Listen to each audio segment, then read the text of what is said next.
నమస్తే, welcome to ATV. ప్రస్తుతం మనతో మాట్లాడడానికి కుత్బుల్లాపూర్ ఎమ్మెల్యే వివేకానంద్ గారు అయితే ఉన్నారు. మాట్లాడదాం. అన్న నమస్తే.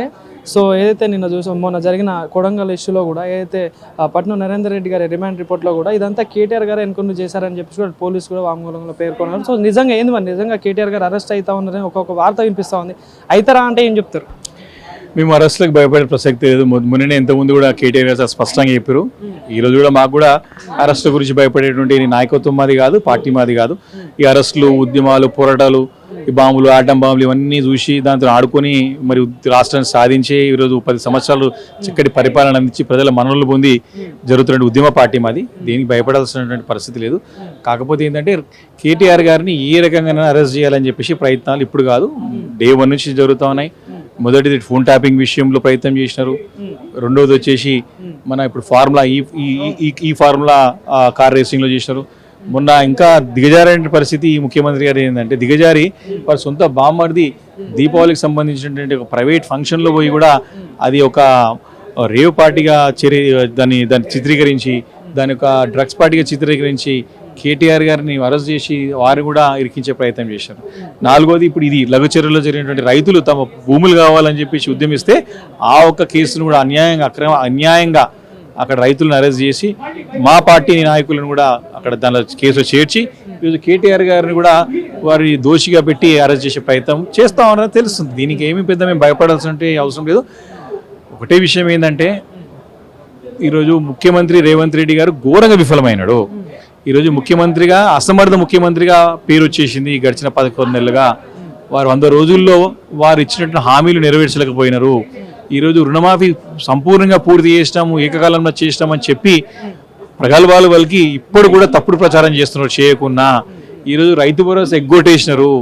వీటన్నిటిని కూడా ప్రశ్నిస్తూ ఉంటే దానికి సమానం చెప్పలేక, అది కాకుండా వారు చేస్తున్నటువంటి ప్రతి ఒక్క స్కామ్ని మరి 1,50,000 కోట్లతోని మూసిని మేము సుందరీకరిస్తాం, ప్రక్షాళన చేస్తాం, దాన్ని రిజ్యూనేట్ చేస్తామని చెప్పేసి పునర్జీవనిపై చేస్తామని చెప్పేసి చేసిన ప్రయత్నాలు ఎండగట్టి బయటపెట్టినప్పుడు, అదేవిధంగా అమృత్ టెండర్లో అమృత్ స్కామ్ ఏ రకంగానైతే మరి వారి సొంత బాంబర్దికి ఇప్పించే ప్రయత్నం చేస్తున్నారో దాన్ని బయటపెట్టినప్పుడు, అదేవిధంగా లగచర్యలో ఇప్పుడైతే ల్యాండ్ భూమి సేకరిస్తున్నారో సొంత అల్లుడు గురించి మ్యాక్స్ బిన్ కంపెనీతో పాటు బయటపెడితే వీటన్నిటి కూడా సమానం చెప్పలేక కేటీఆర్ గారిని ఇట్లా వదిలిపెట్టేస్తే మాకు ప్రమాదం ఎప్పటికైనా. వారి ప్రజా ఆదరణ పొందిన నాయకుడు కాబట్టి మేము చేసే తప్పులను ఎత్తి చూపుతా ఉన్నాడు. ఏ రకంగా సరైన గొంతు నొక్కాలని చెప్పి ప్రయత్నంలో భాగంగానే తప్పుడు కేసు ఇరికించాలని చెప్పేసి కూడా డే 1 నుంచి కూడా ప్రయత్నం చేస్తూనే ఉన్నారు. మేము ప్రజలు గమనిస్తూనే ఉన్నారు. కాబట్టి మేము దీన్ని భయపడాల్సిన ప్రసక్తి లేదు. తప్పకుండా భవిష్యత్తులో కూడా ప్రజల పక్షాన నుండి పోరాడతాం, ప్రజల పక్షాన నిలబెడతాం. వీరు చేస్తున్నటువంటి ప్రతి ఒక్క తప్పు పనిని ఎండుగడుతూనే ఉంటాం, నిలదీస్తూనే ఉంటాం. ప్రజాక్షేత్రంలో ప్రజా కోర్టులో వీరిని దోషిగా నిలబెడతాం. దీనికి భయపడే ప్రసక్తే లేదని చెప్పి అధికారుల మీద దాడి జరిగిన దాంట్లో కూడా ఎవరికి కూడా ల్యాండ్ లేదు, ఇలాంతా కావాలంటే పకడ్బందీగానే చేశారు.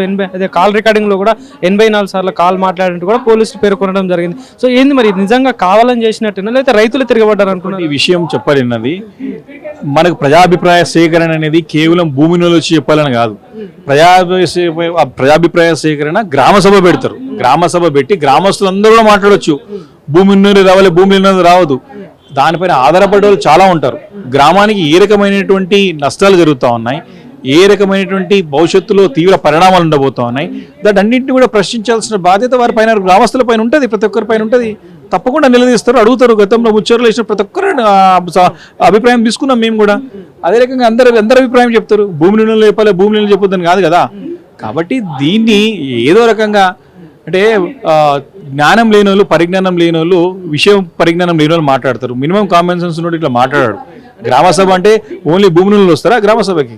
కాబట్టి యాజ్ అ హోల్ విలేజ్కి ఏ రకమైనటువంటి దుష్పరిణామాలు ఉండబోతున్నాయి భవిష్యత్తులో, దాన్ని ఏ రకంగా అధిగమిస్తారు, ఏ రకంగా నష్టపరిహారం దీన్ని చెల్లిస్తారు, ఏ రకంగా మన నష్టాన్ని పూడ్చగలుగుతారు అని ఖచ్చితంగా ప్రశ్నలు అడగాల్సిన బాధ్యత ప్రతి ఒక్క గ్రామస్తుడి పైన ఉంటుంది. కాబట్టి భూములు ఉన్నోళ్ళతో మాట్లాడాలి, భూములు నీళ్ళు మాట్లాడాలి అనేది మాత్రం విషయ పరిజ్ఞానంలో మాట్లాడాలి. వాళ్ళు అర్థం చేసుకోవాలి, తెలుసుకోవాలి, చట్టాన్ని తెలుసుకోవాలా, ఏ రకమైనటువంటి మరి కాన్సిక్వెన్సెస్ ఉండబోతున్నాయి ప్రతి ఒక్క విలేజ్, యాజ్ అ హోల్ విలేజ్కి అయినా. ప్రతి ఒక్క పౌరుడు విలేజ్ పైన ఆధారపడతారు కదా, ఇంటర్ డిపెండెంట్ ఉంటారు కదా. కాబట్టి ప్రతి ఒక్కరికి అడిగే హక్కు ఉంటుంది, అడుగుతారు. తప్పకుండా దానికి సమాధానం చెప్పాల్సిన అవసరం కూడా ప్రభుత్వం పైన ఉంటుంది. అంటే గతంలో మీ ప్రభుత్వంలో కూడా ఈ ల్యాండ్ పూలింగ్ అనేది చాలా వరకు చేశారు, కానీ ఇట్లాంటి పరిస్థితి ఎక్కడ చోటు చేసుకుంది అంటే ఒక ముఖ్యమంత్రి నియోజకవర్గంలో కూడా ల్యాండ్ ఆర్డర్ అంటే ఇంటెలిజెన్స్ కూడా ఉంటుంది. ఇదంతా ప్రభుత్వ వైఫల్యం వల్లనే జరిగింది అనుకోవచ్చా? 100%. ఇది ఎవరో చెప్పింది కాదు, వారి ప్రభుత్వంలో ఉన్నటువంటి వారి మంత్రి మరి దుద్దిల్లి శ్రీధర్ బాబు గారే మాట్లాడుతూ ఇది పోలీస్ వైఫల్యం, నిఘా వైఫల్యం, మీరు నిద్రపోతున్నారా అని చెప్పిన స్టేట్మెంట్ చూసాను నేను, అందరం చూసాం. వాస్తవంగా ఈరోజు అట్టర్ ఫ్లాప్ అయింది గవర్నమెంట్. ఈరోజు పాలన పైన వారికి ఉన్నటువంటి పట్టు కోల్పోయినారు, పరిపాలన పైన పట్టు కోల్పోయినారు. ముఖ్యమంత్రి గారు ఇక్కడ ప్రజల్ని గాలి వదిలేసి రాష్ట్రాలు ఏమో డబ్బులు తీసుకొని సంచులు మోస్తా ఉన్నారు. అక్కడ హర్యానా ఎలక్షన్ పంపించిండు, ఇప్పుడు ఇక్కడ మహారాష్ట్ర ఎలక్షన్ పంపిస్తున్నారు. ఆ పని మీదనే ఉన్నాడు ముఖ్యమంత్రి గారు. ఈరోజు క్లియర్గా స్పష్టంగా అర్థమవుతా ఉన్నది. కాబట్టి ఈరోజు వారి యొక్క వైఫల్యాలని వారు పట్టు కోల్పోయినారు. దీన్ని ఏ రకంగా సరే రాజకీయ రంగు పూయాలనేటువంటి ఒక దురుద్దేశంతోనే ఈరోజు బీఆర్ఎస్ పార్టీ నాయకులని అరెస్ట్ చేసేసి మరి ఇక్కడ నరేందర్ రెడ్డి గారిని ఇటు కేటీఆర్ గారిని ఇరికించి రాజకీయ దురుద్దేశాన్ని దీన్ని ఆపాదించాలని ప్రయత్నం చేస్తూ ఉన్నారు. అది వారి యొక్క మూర్ఖత్వానికి నిదర్శనం. వారి వైఫల్యాన్ని వారు సరిదిద్దుకునే ప్రయత్నం చేయాలి తప్ప ఇంకా కూడా ఇతరులపైన ఆపోజిషన్ పార్టీస్ మీద మరి బుడిదల్లే ప్రయత్నాన్ని మానుకుంటే మంచిది. లేకుంటే మాత్రం తప్పకుండా తీవ్ర పరిణామాలు ఉంటాయి భవిష్యత్తులో. వారు ఖచ్చితంగా ప్రజాకోట్లు ఇప్పటికే దోషిగా నిలబడ్డారు. వారు చేసి తప్పులు సరిదిద్దుకొని ప్రజలకు న్యాయమయ్యే విధంగా చేయాలా. మేము చేసాం కానీ ప్రజలని మెప్పించి ఒప్పించి వారి నష్టపరిహారం చెల్లించి వారికి అన్నీ కూడా ఇడ్లు కట్టించి చక్కగా చేసినాం. ఇక్కడ ఈ రకమైనటువంటి దుష్పరిణామాలు ఎప్పుడు లేవు మా దగ్గర, ఎప్పుడు కూడా జరగలేదు. ఈరోజు అధికారులు రేవంత్ రెడ్డి గారు ఉచ్చులో పడి వారి యొక్క మాయలో పడి వారు పనిచేస్తుందుకే ఈ రకమైనటువంటి రివోల్ట్ ప్రజల నుంచి వస్తూ ఉంది. కాబట్టి ముఖ్యమంత్రి గారు పూర్తిగా వైఫల్యం చెందినడు, విఫలమైపోయినడు, తన అసమర్థత బయటపడుతూ ఉంది, తన యొక్క చాతగానితనం బయటపడుతూ ఉంది. కాబట్టి ప్రభుత్వంలో మరి పూర్తిగా పట్టు కోల్పోయినారు వారు. కాబట్టి ఈ రకమైన సొంత నియోజకవర్గంలో వారి సొంత ఎమ్మెల్యే ప్రాతినిధ్యం వహిస్తున్నటువంటి నియోజకవర్గం ఈ రకంగా జరిగిందంటే రాష్ట్రంలో పరిస్థితులు ఏదో మనం అర్థం చేసుకోవచ్చు. కాబట్టి అన్ని శాఖలు ఆయన దగ్గరనే ఉన్నాయి. ఈరోజు ప్రజలు తిరగబడుతూ ఉన్నారు. కాబట్టి ఈ రకమైన పరిణామాలు మనం చూడాల్సి వస్తుంది. కాబట్టి మరి ఈ రాజకీయాలను పక్కన పెట్టి ప్రజాపాలన పైన దృష్టి పెట్టి రైతులకు నిజంగా భూమి అవసరం ఉంటే వారిని మెప్పించి ఒప్పించి వారికి అన్ని 2013 ల్యాండ్ అక్విజిషన్ యాక్ట్ ప్రకారం వారిని ఒప్పించి ఇంకా కావాలో ఇచ్చి చేస్తే బాగుంటుంది తప్ప దౌర్జన్యంగా. ఎందుకంటే ఒక వీడియో చూసినాం, సొంత ముఖ్యమంత్రి గారు వారి సోదరుడే తన్ని మేము భూములు లాక్కుంటామని చెప్పినారు. మనం ఇక్కడ ఉన్నాం, మనం స్వతంత్ర దేశంలో స్వేచ్ఛమైన దేశంలో ఉన్నామా లేకపోతే ఏదైనా మనం రాజరిక పాలన ఉన్నామా? ఈ రకమైన పాలన రాష్ట్రంలో జరుగుతూ ఉంది. కుటుంబ పాలన అంటే ఇది ప్రజలకు ఇప్పుడు అర్థమవుతా ఉన్నది.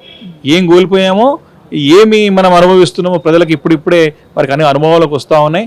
తప్పకుండా భవిష్యత్తులో ఎక్కడనే కాదు ఎక్కడ వెళ్ళినా సరే కాంగ్రెస్ ప్రభుత్వము ప్రజలకి సమానం చెప్పలేక తప్పకుండా ప్రజల నుంచి కూడా ఈ రకమైనటువంటి మరి ఉద్యమాలు, ఆందోళనలు, రివోల్ట్ తప్పకుండా తప్పై దాన్ని ఎదుర్కోవడానికి ప్రభుత్వం సిద్ధంగా ఉండాలని చెప్పి హెచ్చరిస్తా ఉన్నాం. ఇంకోటి ఏది చూసుకుంటే ఫామ్ హౌస్ ఇష్యూ కానీ, ఇంకోటి మొన్న రేవ్ పార్టీ ఇష్యూ కానీ, ఇంకోటి ఫార్ములా ఏరియాస్ కానీ, ఇప్పుడు ఏదైతే ఈ మొన్న జరిగిన ఇష్యూ, ఇవన్నీ బీఆర్ఎస్ పార్టీ ఎందుకు ఎదుర్కొంటుందంటే ఏం చెప్తారు? మేము అపోజిషన్ పార్టీలు ఉన్నాము, మాకు గొంతునకే ప్రయత్నం జరుగుతూ ఉంది. మేము ప్రజల పక్షాన నుండి మేము నిలదీస్తూ ఉన్నాం. ప్రజలకు 6 గ్యారెంటీలు ఇస్తా అని చెప్పి ఏమైనా అడుగుతూ ఉన్నాం. ఈరోజు రుణమాఫీ చెప్పినారు, దానిపైన మాట తప్పిరని చెప్పి ప్రశ్నిస్తూ ఉన్నాం. రైతు భరోసా అని చెప్పినావు, రైతు బంధుకు దిక్కులేదని ఆయన రైతులు రోడ్ల మీద పడి ఏడుస్తూ ఉన్నారని చెప్తే ప్రశ్నిస్తూ ఉన్నాం. ఈరోజు ఇవన్నీ అడుగుతున్నాం. ఇవన్నీ అడుగుతాం కాబట్టి ఇప్పుడు నన్ను ఏమడుగుతున్నాను, మనకు చర్చ ఏం జరుగుతుంది? మరి చర్చ మొత్తము ఎప్పుడు అరెస్ట్ చేస్తారు, ఇదేమైంది, ఇవి నడుస్తున్నాయి. కానీ ప్రజా సమస్యలను చర్చ జరుగుతుందా? వారి యొక్క ఆలోచన అంతా కూడా డైవర్షన్ పాలిటిక్స్ చేసి వారు తప్పించుకునే ప్రయత్నం చేస్తారు. మేము ఊరుకునే ప్రసక్తి లేదు. వారి ప్రతి తప్పు పని ఎండగడతా ఉంటాం. ప్రజా సమస్యల గురించి కూడా మేము మాట్లాడుతుంటాం. వారు ఇచ్చిన వాగ్దానాలు గుర్తు చేస్తుంటాం. అమలవేరు కూడా పోరాటం చేస్తాం. కాబట్టి ఇవన్నీ చేయొద్దు. ఏ రకంగా అడ్డుకోవాలా, ఈ యొక్క అపోజిషన్ పార్టీని గొంతు నొక్కాలా, వీరు నిర్వహణ చేయాలా, బ్లాక్మెయిల్ చేయాలా, అక్రమం కేసులు పెట్టాలా, ఇరికించాలా, వీరు నోటు నొక్కాలనే ప్రయత్నమే జరుగుతుంది తప్ప నిజమైనటువంటి ప్రజాపాలన అనేది లేదు. గాలి కొదిలేసినారు. ముఖ్యమంత్రి గారు వైఫల్యం చెందిండు, అట్టర్ ఫ్లాప్ అయ్యిండు. The most unpopular CM in our country అంటే రేవంత్ రెడ్డి గారిని పేరు తెచ్చుకున్నాడు. కాబట్టి ఇవన్నింటినీ కూడా దుష్పరిణామాలన్నీ కూడా ఇంకా భవిష్యత్తులో ఇంకా తీవ్రంగా ఉండబోతాయి. కాబట్టి అపోజిషన్ పార్టీని వీకెండ్ చేసే విధంగా ప్రయత్నం చేస్తూ ఉన్నాడు. Thank you. Right, thank you brother.